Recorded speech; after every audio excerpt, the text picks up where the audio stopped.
তো গাইজ আজকে আমি যাচ্ছি আলিপুর চিড়িয়াখানা। আর আলিপুর চিড়িয়াখানা যেতে হলে সবার প্রথমে যে কোনো স্টেশন থেকে চলে আসতে হবে শিয়ালদা, তারপর চলে যাবে শিয়ালদা মেট্রো স্টেশন, তারপর শিয়ালদা স্টেশন থেকে টিকিট কেটে চলে যাবে এক্সপ্লেনেট, তারপর এক্সপ্লেনেট থেকে চলে যাবে যতীন দাস পার্ক। তো যতীন দাস পার্ক থেকে হাঁটতে হাঁটতে চলে আসবে হাজরার মোড়, আর এখান থেকে তোমরা অটো পেয়ে যাবে। তো আমি হাজরার মোড় থেকে অটো পেয়ে গেছি, আর আমি একা যাচ্ছি না, আমার সঙ্গে আমার বন্ধুরাও আছে। তো চলো।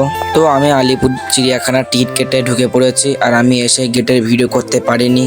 তো এখান থেকে তোমাকে দেখাবো এর মধ্যে কি কি পশু পাখি আছে। তো সব দেখতে হলে ভিডিওর সঙ্গে জুড়ে থাকতে হবে, একটু স্কিপ করা যাবে না। তো এসেই ঝুলে থাকা বানর দেখতে পেলাম, যাদের হাতগুলো খুবই লম্বা বড় বড় হয়, আর তাদের আওয়াজটা তোমাদের একবার শোনাই। তারপর আরেক জায়গায় সজারু দেখতে পেলাম যে সজারু ঘুমিয়ে রয়েছে, তাই সজারুকে আর ডিস্টার্ব করবো না আমরা। তারপর দেখতে পেলাম বনরুই। তো তোমরা দেখতেই পাচ্ছ বনরুইও ঘুমিয়ে রয়েছে।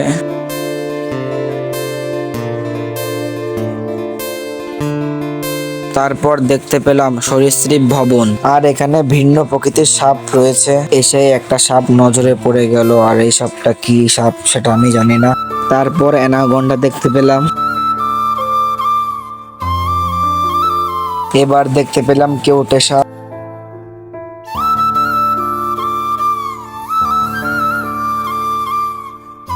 তারপর দেখতে পেলাম হলুদ অ্যানাকোন্ডা, পুরো শুয়ে রয়েছে হলুদ অ্যানাকোন্ডাটা। এবার দেখতে পেলাম বল পাইথন। তো দেখতেই পারছো ছোট ছোট হরিণ দেখা যাচ্ছে, হরিণগুলো খুবই সুন্দর লাগছে।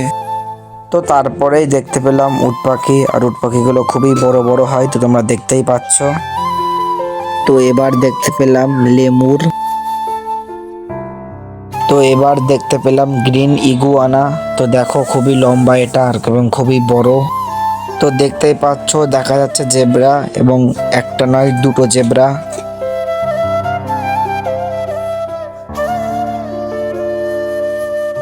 তো গাইস তারপর দেখতে পেলাম গরিলা, আর গরিলা একদম পুরো মাথায় উঠে বসে রয়েছে। তো গাইস তারপরে একটা জিনিস দেখতে পেলাম, একটা হরিণ পাতা খাওয়ার জন্য একদম পুরো জালের কোলে এসে গেছে। তো দেখো হরিণটাকে খুব ভালো লাগছে। তো গাইস তারপরে যেটা দেখতে পেলাম সব থেকে আকর্ষণীয় জিনিস, রয়্যাল বেঙ্গল টাইগার একদম পুরো মরার মতো শুয়ে রয়েছে। তারপর দেখতে পেলাম জলহস্তী জলে ডুবে রয়েছে। তারপর গাইস মেয়ে ময়ূর দেখতে পেলাম। তো দেখা এবার গাইস দেখতে পেলাম ঈগল। তো দেখো দাঁড়িয়ে রয়েছে ঈগল। তো এবার দেখা যাচ্ছে ছেলে ময়ূর, আর মেয়ে ময়ূর থেকে ছেলে ময়ূর খুবই সুন্দর, তোমরা দেখলে বুঝতে পারবে। তো এবার দেখতে পেলাম হডেড ভালচার। তো এবার দেখতে পেলাম সিংহ, আর সিংহর শরীর দেখা যাচ্ছে, মাথা দেখা যাচ্ছে না। তো গাইস এবার দেখতে পেলাম হাতি। তো দুটো হাতি আছে এই জায়গায়, তো দেখো।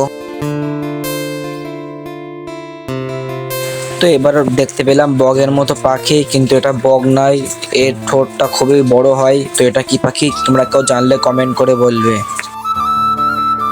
তো তারপর একটা বড় খাঁচায় বিভিন্ন ধরনের পাখি দেখতে পেলাম। তো তারপর দেখতে পেলাম জেব্রা। আর আজকের মিনি ব্লগটা এই পর্যন্ত শেষ করলাম। আর যদি ভিডিওটা ভালো লেগে থাকে তাহলে লাইক কমেন্ট শেয়ার এবং অবশ্যই সাবস্ক্রাইবটা করে দেবে। আর যদি এরকম ভিডিও আরো দেখতে চাও তাহলে এখনই ফলো করে দাও।